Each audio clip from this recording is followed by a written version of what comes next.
نحمده ونستعينه ونستغفره ونؤمن به ونتوكل عليه ونعوذ بالله من شرور أنفسنا ومن سيئات أعمالنا من يهده الله فلا مضل له ومن يضلله فلا هادي له أشهد أن لا إله إلا الله وأشهد أن محمدا عبده ورسوله أما بعد فإن خير الحديث كتاب الله وخير الهدي هدي محمد صلى الله عليه وسلم وشر الأمور محدثاتها وكل محدثة بدعة وكل بدعة ضلالة وكل ضلالة في النار.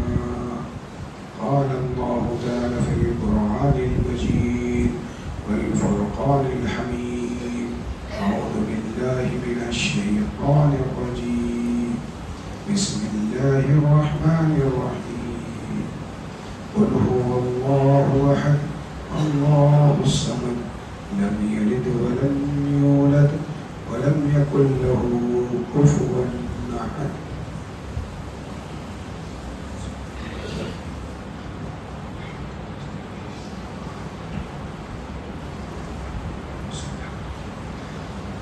الحمد لله نحمده ونستعينه ونستغفره ونؤمن به ونتوكل عليه ونعوذ بالله من شرور أنفسنا ومن سيئات أعمالنا من يهده الله فلا مضل له ومن يضلله فلا هادي له أشهد أن لا إله إلا الله وأشهد أن محمدا عبده ورسوله.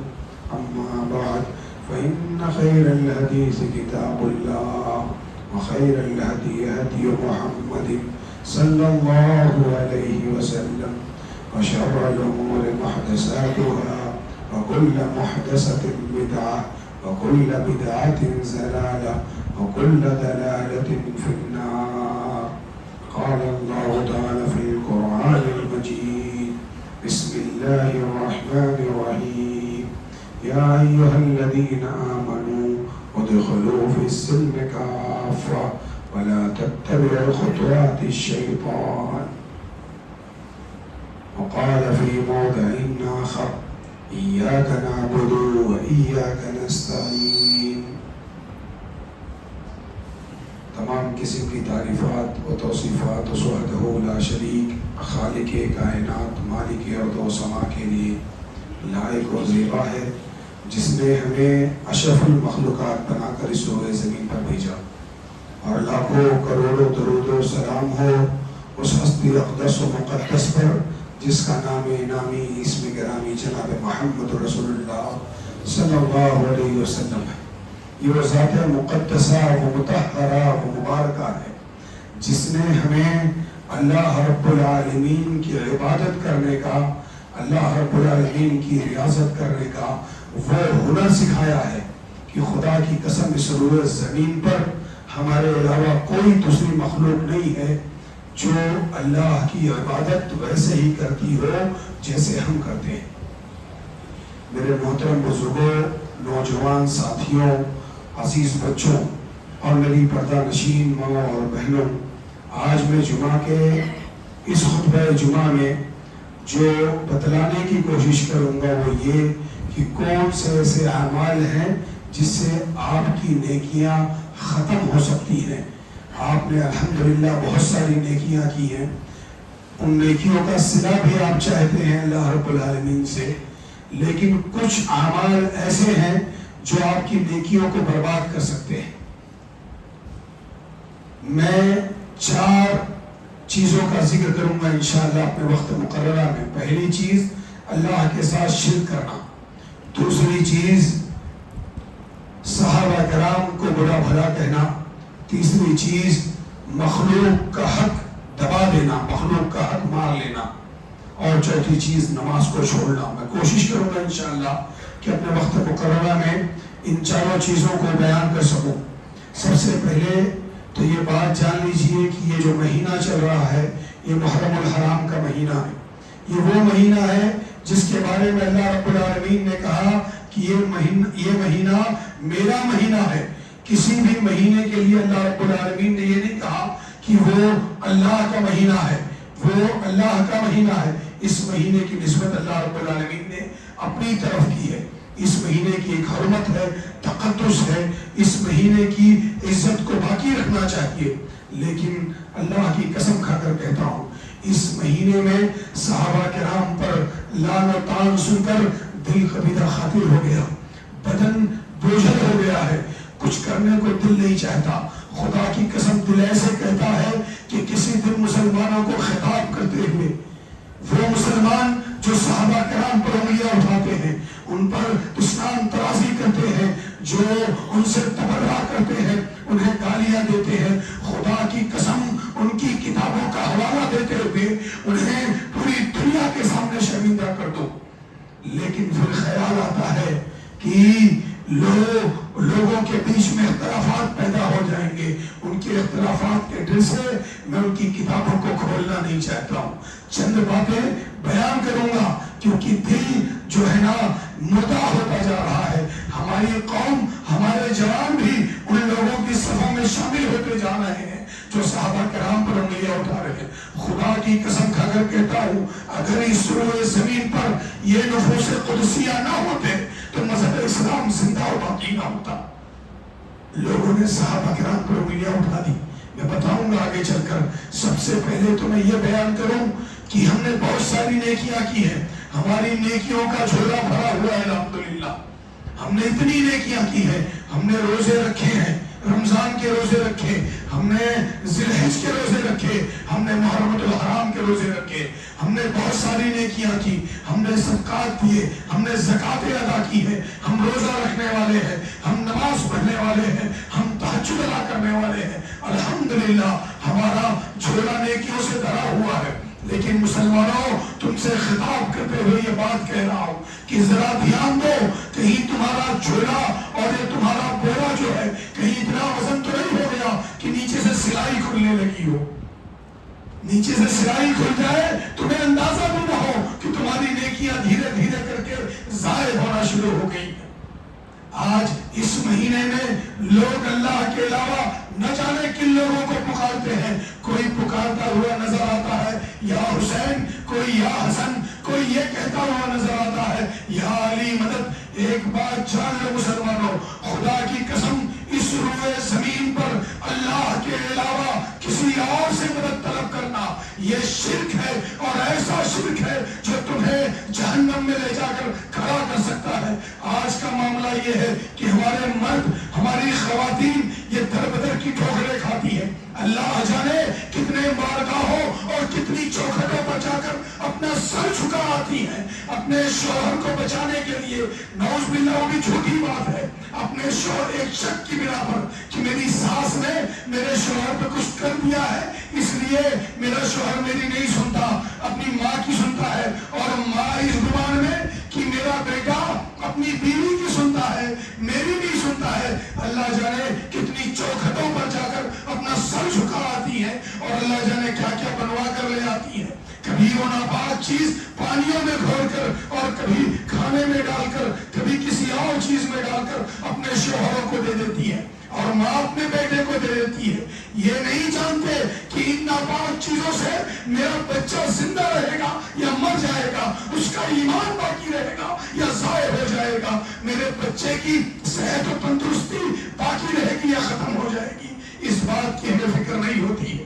ہم بس یہ چاہتی ہے کہ کسی حساب سے ہمارا بیٹا، ہمارا شوہر ہمارے تابع میں آ جائے. ایک بات جان لو میری ماؤ کہ اللہ رب العالمین نے کہا اس روئے زمین پر کسی کو طاقت ہی نہیں ہے کہ وہ کسی میاں اور بیوی کے بیچ میں تفرقہ ڈال دے، دونوں کو الگ کر دے یا دونوں میں محبت پیدا کر دے. کسی کے اندر یہ طاقت ہی نہیں ہے. چاہے ایک دو نہیں، تم لاکھوں تعویذیں لے آؤ، خدا کی قسم میں کہتا ہوں مجھے کھلاؤ اور کہو کہ میری محبت کسی سے بڑھ جائے. میرا یقین ہے، میرا ایمان ہے کہ میرا رب کرنا چاہے تو دنیا کی تمام چیزیں مجھے پلا دو، کچھ ہونے والا نہیں. میرے رب نے کہا کہ کے زمانے میں آج کے وقت میں لوگ صرف قبر پوجنے کو یا کسی بت کے سامنے سجدہ کر لینے کو شرک سمجھتے ہیں. ہاں یہ شرک ہے، یہ شرک ہے، یہ شرک اکبر ہے، لیکن یہ بھی شرک ہے کہ تم اللہ کے علاوہ کسی اور سے مدد مانگو. تمہاری زبانوں پر کبھی یہ الفاظ نہ آ جائے کہ یا نبی مدد، یا علی مدد، کیونکہ وہ نبی جو امام الانبیاء ہے، جو پوری دنیا کے نبیوں کا امام مانا جاتا ہے، اس نے اپنے صحابہ کو مخاطب کرتے ہوئے کہا وَإِذَا سَأَلْتَ فَاسْأَلِ اللَّهَ، جب تم سوال کرے تمہیں مانگنا ہو تو اللہ سے مانگو. وَإِذَا اسْتَعِنْتَ فَاسْتَعِنْ بِاللَّهِ، جب تمہیں مدد طلب کرنی ہو تو اللہ سے مدد طلب کرو. قرآن اٹھا کر دیکھو، حضرت آدم علیہ السلام سے لے کر نبی کریم جناب محمد رسول اللہ صلی اللہ علیہ وسلم تک اگر کسی نے مدد طلب کی ہے، کسی نے کوئی چیز مانگا ہے تو اپنے رب سے مانگا ہے. رب کے علاوہ کسی اور سے کوئی چیز کا مانگنا گناہ ہے اور عظیم گناہ ہے. چاہے جائے کہ مردوں سے کسی چیز کی فریاد کی جائے. تم پیروں فقیروں کی بات کرتے ہو، تم ولیوں کی بات کرتے ہو، تم صالحین کی بات کرتے ہو. ارے میں ان کسی کی بات نہیں کرتا، میں ان کے اماموں کی بات کرتا ہوں. یاد کرو میدان بدر کو، جب کائنات کا امام بدر کے میدان میں کھڑا، اس کے آنکھوں سے آنسو کے جھری ٹوٹ نہیں رہے تھے. مجھے بتاؤ کہ کس سے مانگا تھا اس نے؟ کس کی دعا پر اللہ نے آسمان سے فرشتوں کے نزول کا انتظام کیا تھا؟ مجھے بتاؤ تو صحیح. صدیق اکبر سے جا کر پوچھو، جسے آج زمانہ کہتا ہے کہ وہ کافر ہو گئے تھے، نعوذ باللہ، نبی کے بعد وہ مرتد ہو گئے تھے، نعوذ باللہ. اگر اس روئے زمین پر صدیق اکبر مسلمان نہیں تو کوئی مسلمان ہی پیدا نہیں ہوا. اس پر انگلیاں اٹھاتے ہیں، بتاؤں گا آگے انشاءاللہ.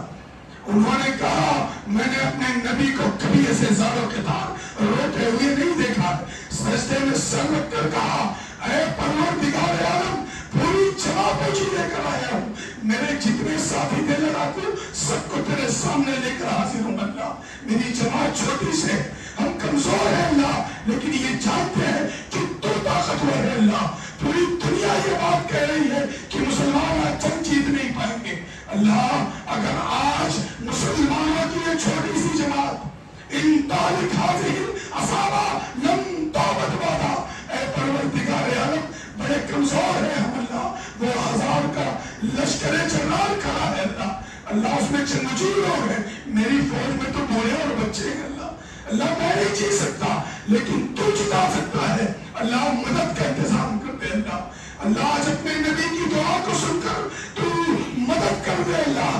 عرش الہی کے رب نے مسکرا کر جبرائیل سے کہا جبرائیل وہ دیکھو روئے زمین پر بدر کے میدان میں نبیوں کا امام ولیوں کے امام کی بات نہیں کرتا. وہ دنیا کے تمام ولی مل جائے، دنیا کے تمام صالحین مل جائے تو ایک چھوٹے سے نبی کے پیر کے دھول کے برابر نہیں ہے. میں نبیوں کے امام کی بات کرتا ہوں. اس نے اللہ سے دعا مانگی، اس نے اللہ سے مدد مانگی اور اس نے کہا کہ جب تمہیں مانگنا ہو تو اللہ سے مانگو. وَإِذَا اسْتَعَنْتَ فَاسْتَعِنْ بِاللَّهِ، جب مدد طلب کرنی ہو تو اللہ سے مدد طلب کرو. اور پھر جب اس نے مانگا تو اللہ رب العالمین نے جبرائیل کی قیادت میں فرشتوں کا لشکر جبار میدان بدر میں اتار دیا. آج ہم کسی کا بھی نام لے کر مدد طلب کرتے ہیں. اور مسلمانوں قرآن پڑھو، قرآن اللہ نے 18 انبیاء کا ذکر کیا، 18 نبیوں کا ذکر کیا، ابراہیم کا ذکر کیا، اسماعیل کا ذکر کیا، یونس کا ذکر کیا، ذوالکفل کا ذکر کیا، اس نے موسیٰ و عیسیٰ کا ذکر کیا. 18 نبیوں کا ذکر کر کے کیا کہا جانتے ہو؟ کہا کہ لو اشرکوا لحبط عنہم ما کانوا یعملون. یہ 18 انبیاء ہیں، اگر یہ نبی ہونے کے بعد بھی میری ذات کے ساتھ کسی کو شریک کر دیں گے تو ان کی نبوت اخارت اور برباد کر دی جائے گی. اور صرف 18 نبیوں کو نہیں کہا بلکہ ان نبیوں کے اماموں سے کیا کہا؟ کہا اے محمد صلی اللہ علیہ وسلم لئن اشرکتا، اگر تم نے شرک کر لیا، تم نے میری ذات کے ساتھ کسی اور کا پکار لیا تو آپ کے تمام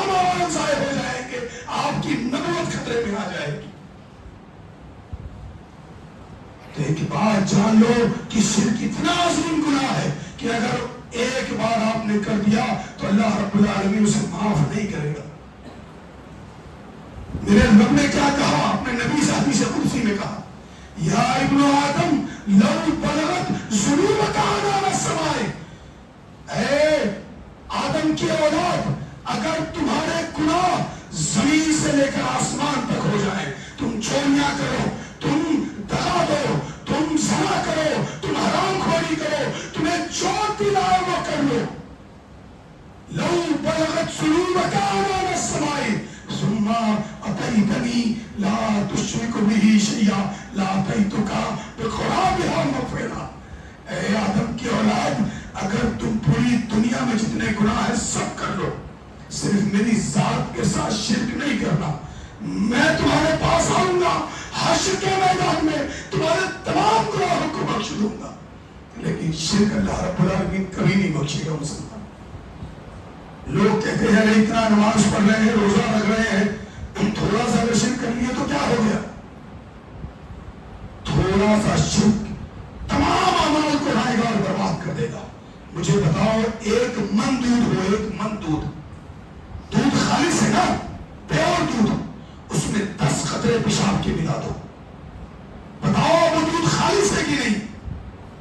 کبھی بھی پاکیزگی میں نجاست کو ملایا جائے گا تو نجاست غالب آ جائے گی اور پاکیزگی ختم ہو جائے گی. پوری زندگی عبادت کرو، ایک بار شرک کرو، پوری زندگی کی عبادت رائے گا اور برباد ہو جائے گی. اور پورے یقین کے ساتھ کہتا ہوں منبر رسول پہ کھڑا ہوں، تمہاری نمازیں کمزور ہو، تمہاری نگاہوں میں آوارگی ہو، تمہاری تجارت میں کمزوری ہو، تم دین پر صحیح معنوں میں عمل کرنے والے نہ ہو، لیکن تم نے اپنی پوری زندگی میں کبھی شرک نہ کیا ہو، اللہ رب العالمین تمہیں پرسرات سے دوڑاتا ہوا گزارے گا انشاءاللہ کہ تم جنت میں جا کر رکو گے. لیکن اگر شرک کر لیا ہے تو پوری زندگی 1000 حج کرو، روز بلا ناگا تہجد ادا کرو، کچھ نہیں ہو سکتا. جاننا چاہو گے کیسے؟ ایک نام بڑا مشہور ہے، جانتے ہوگے، ایک ملعون شخص تھا ابو جہل. ہر سال حج کرتا تھا اور لوگوں کو حج کرواتا تھا. بعض روایات کے مطابق ہر سال حج کے موسم میں 2000 لوگوں کو کپڑا پہناتا تھا. اتنا صدقہ دینے والا تھا، حاجیوں کے لیے ستو کا انتظام کرتا تھا، کھانے کعبہ کے بنانے والوں میں سے ہے. مجھے بتاؤ کیا وہ جنت میں داخل ہو گیا ہوگا؟ خانے کعبہ کو بنانے والا ہے وہ، خانے کعبہ کے پاس آنے والے حاجیوں کو کپڑا پہنانے والا، ان کو کھانا کھلانے والا. بتاؤ جنت میں داخل ہو گیا ہوگا. مکہ کے گھروں میں ایک عورت برتن صاف کیا کرتی تھی جسے سیرت حضرت سمیہ رضی اللہ تعالیٰ عنہ کے نام سے جانتی، جنہوں نے صحیح معنوں میں شرک کیا ہے وہ ہمیں سکھایا.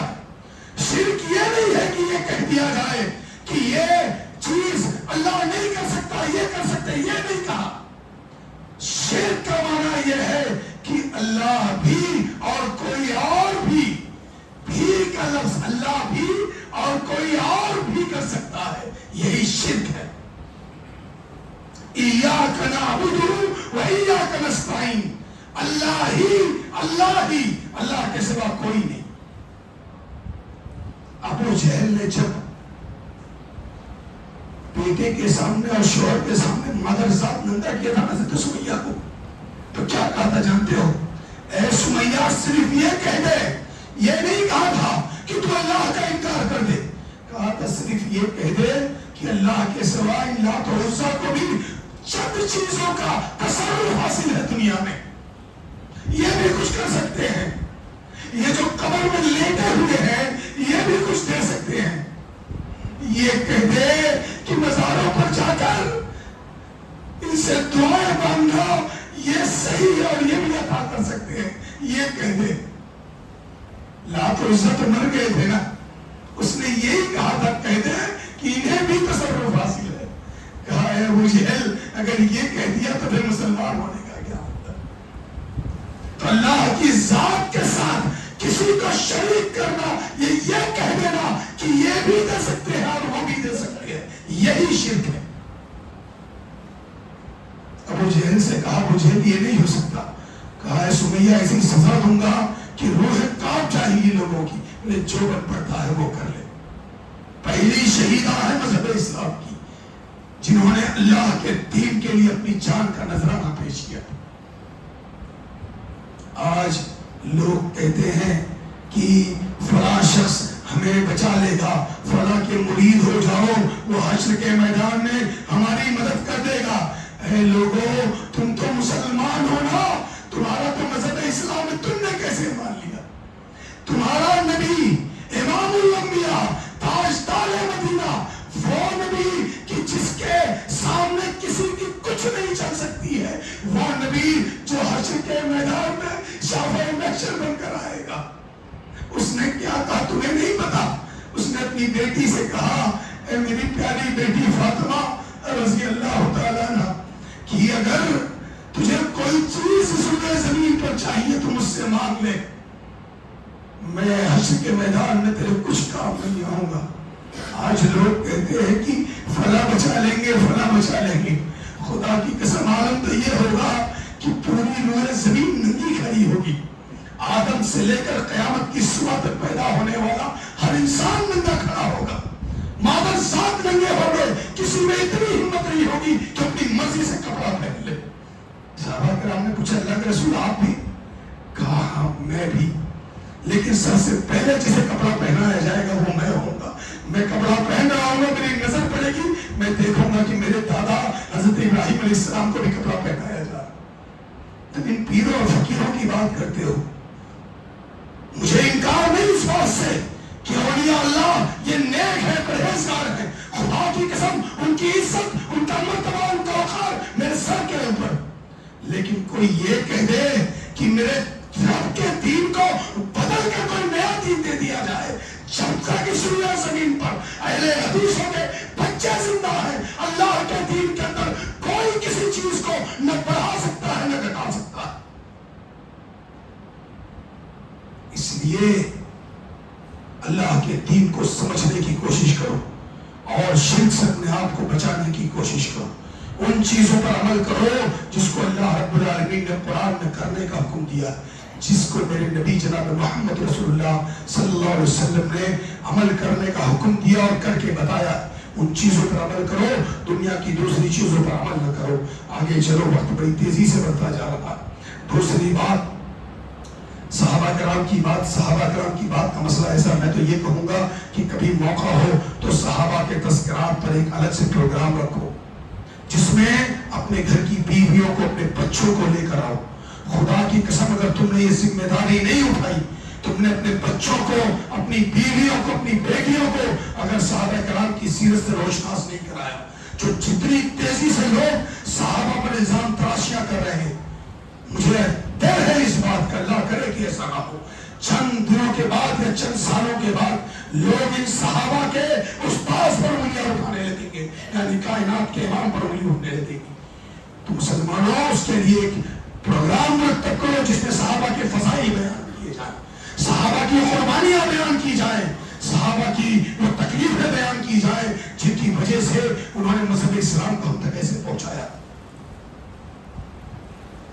لوگوں نے حضرت ابوبکر صدیق رضی اللہ تعالیٰ عنہ پر انگلی اٹھائی، ذکر محرم کے مہینے میں حضرت حسن اور حسین کا کرتے ہیں اور انگلیاں حضرت ابوبکر صدیق پر اٹھاتے ہیں، عمر فاروق پر اٹھاتے ہیں، عثمان ذو النورین پر اٹھاتے ہیں، امیر المومنین حضرت امیر معاویہ پر اٹھاتے ہیں۔ اور میں نے امیر المومنین کا جو لفظ استعمال کیا اس لیے کہ انہیں سن کر تکلیف ہوتی ہے امیر المومنین کا لقب۔ لوگوں نے کہا خلفائے راشدین کون ہیں؟ عام طور پر انسان کہے گا حضرت ابوبکر صدیق رضی اللہ تعالیٰ عنہ، حضرت عمر فاروق رضی اللہ تعالیٰ عنہ، حضرت عثمان ذو النورین رضی اللہ تعالیٰ عنہ، حضرت علی رضی اللہ تعالیٰ عنہ۔ اس کے بعد اگر پوچھو کہ خلفائے راشدین میں اور کون آتا ہے تو لوگ کہیں گے حضرت عمر بن عبدالعزیز رحمہ اللہ علیہ۔ جانتے ہو یہ صحیح ہے کہ حضرت عمر بن عبدالعزیز رحمہ اللہ علیہ بڑے نیک تھے، لیکن ان کو پانچواں خلیفہ شامل کرنے کی وجہ حضرت حضرت امیر معاویہ رضی اللہ تعالیٰ عنہ پر تار ہے، کیونکہ وہ امیر المومنین ہے۔ اس کی بڑی وجہ یہ ہے، یہ بات میں نہیں کہتا، بات وقت کم ہے اس لیے شارٹ میں بتاتا ہوں کہ شیعوں کی کتاب رجال کشی میں انہوں نے نقل کیا، ان کے مورخ نے لکھا کہ جب حضرت حسن رضی اللہ تعالیٰ عنہ نے آ کر حضرت امیر معاویہ سے مصالحت کی تو ان کے ہاتھ پر بیعت کی، ان کے ہاتھ پر بیعت کی، اور حضرت حسین رضی اللہ تعالیٰ عنہ سے کہا تم فبائے کھڑے ہو جاؤ اور جا کر حضرت امیر المومنین کے ہاتھ پر بیعت کرو۔ انہوں نے جا کر بیعت کی، پھر دونوں بھائی آ کر بیٹھے، اور میرا یہ ایمان ہے کہ یہ جنت کے سردار، یہ جنت کے دونوں سردار، یہ نوجوانوں کے جنت کے سردار ہیں، یہ نبی کے لخت جگر ہے، یہ نواز رسول ہے، یہ علی رضی اللہ تعالیٰ عنہ کے لخت جگر ہے۔ اور ایک بات جان لو، نہ تو میرا علی بزدل تھا، نہ اس کے بیٹے حضرت حسن اور حسین بزدل تھے۔ خدا کی قسم جو بزدل کہے میں اس کے ایمان میں شک کرتا ہوں۔ میرے حسن اور حسین دونوں طاقتور تھے، نہ منافق تھے، نہ مزدل تھے، بزدل تھے، نہ مصلحت پسند تھے۔ انہوں نے پوری دنیا کے سامنے کہا کہ امیر المومنین یہ حضرت امیر معاویہ رضی اللہ تعالیٰ عنہ یہ امیر المومنین ہے۔ جب ان کے چیف انچارج سے کہا گیا، فوج کے چیف سے کہا گیا کہ تم بھی بیعت کرو، تو ان کی روایت ہے، شیعوں کی روایت کے مطابق کہہ رہا ہوں، وہ حضرت حسین رضی اللہ تعالیٰ عنہ کا منہ دیکھنے لگا کہ پوری زندگی حضرت امیر معاویہ کے خلاف لڑا ہوں، بیعت کیسے کروں؟ حضرت حسین رضی اللہ تعالیٰ عنہ کے الفاظ نقل کیے، شیعہ مورخ نے نقل کیا ہے، کہا کن فبائے انہو امیر المومنین انہو امیری، کیا کہا کھڑے ہو جاؤ اے سعد بن قیس، جا کر بیعت کر امیر المومنین کے ہاتھ پر، کیونکہ یہ میرے اور پوری دنیا کے امیر المومنین ہے۔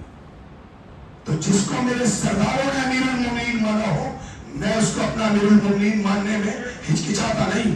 بہت سارے علماء ڈرتے ہیں اس بات سے کہ امیر المومنین کہہ کر حضرت امیر معاویہ کا نام لے لیا جائے تو لوگ ہمیں اپنے سامنے گرا کر بات کریں گے، ہم پر دشنام ترازی کریں گے، ہمارے ساتھ ہمارے ناموں کے ساتھ برے القاب استعمال کریں گے۔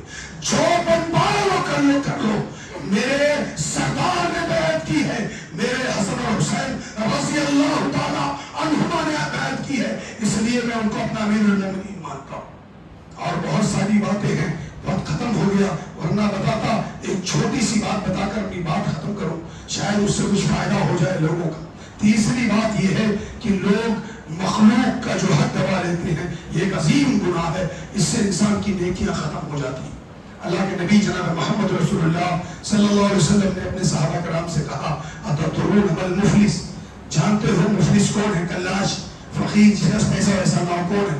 تو صحابہ کرام نے کہا المفلس فینا من لا درہم ولا متاع، ہمارے بیچ میں مفلس وہ ہے جس کے پاس درہم و دینار نہ ہو، کوئی سامان نہ ہو، وہ مفلس۔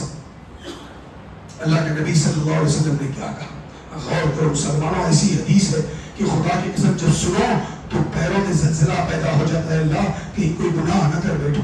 کہا کہ ان المفلس فی امتی، کہ میری امت کا مفلس وہ ہے، یاتی یوم القیامہ، کہ وہ قیامت کے دن آئے گا اللہ کے حضور بصلاۃ، بے شمار نمازیں لے کر، 5 وقتہ نماز، تہجد کی نماز، ساری چیزیں، بصلاۃ وزکات وصیام، زکات بھی ہوگی، صدقات و خیرات بھی ہوں گے، روزے بھی بے شمار ہوں گے، پورا انبار کھڑا ہوگا اس کا۔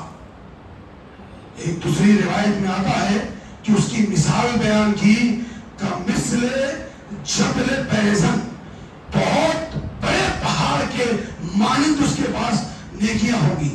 اور اسی روایت میں اللہ کے نبی صلی اللہ علیہ وسلم نے کہا وَيَجْعَلُ اللَّهُ عَزَّ وَجَلَّ هَبَاءً مَنْثُورًا، کہ اللہ رب العالمین اتنی نیکیوں کو مٹی کے ذرات بنا دے گا۔ اور اس حدیث میں کیا کہا اللہ کے نبی صلی اللہ علیہ وسلم نے کہ وَيَأْتِي، اور آئے گا اس حال میں کہ وَضَرَبَ هَذَا وَأَكَلَ مَالَ هَذَا وَسَفَكَ دَمَ هَذَا، کہ اس نے کسی